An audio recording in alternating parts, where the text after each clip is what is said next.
কানাডার সাথে বাণিজ্য যুদ্ধের মধ্যে এবার লেক অন্টারিওর নাম পরিবর্তন করে লেক আমেরিকা রাখার কথা ভাবছেন মার্কিন প্রেসিডেন্ট ডোনাল্ড ট্রাম্প। তার এই বক্তব্যকে অপ্রয়োজনীয় বলেছেন কানাডার নাগরিকরা। লেক অন্টারিও যুক্তরাষ্ট্র ও কানাডার সীমান্তে অবস্থিত। এর এক পাশে রয়েছে নিউ ইয়র্ক রাজ্য এবং অন্য পাশে কানাডার অন্টারিও প্রদেশের রাজধানী টরন্টো। ট্রাম্প তার ট্রুথ সোশ্যালে লেখেন, যুক্তরাষ্ট্র লেক অন্টারিওর নাম পরিবর্তন করে লেক আমেরিকা রাখার বিষয়টি গুরুত্ব সহকারে বিবেচনা করছে, কারণ অন্টারিওর সাথে তারা আর তেমন কোনো ব্যবসা করার আশা করে না ওয়াশিংটন। জবাবে কানাডার বাণিজ্য মন্ত্রণালয় জানিয়েছে, সামাজিক যোগাযোগ মাধ্যমে দেয়া বক্তব্যের উত্তর দেয়া প্রয়োজন বোধ করে না অটোয়া।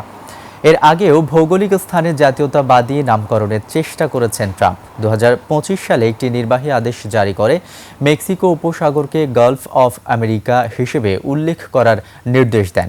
তখন মেক্সিকো যুক্তি দিয়েছিল, সমুদ্র আইন সম্পর্কিত জাতিসংঘের কনভেনশন অনুযায়ী সেটি ছিল বেআইনি।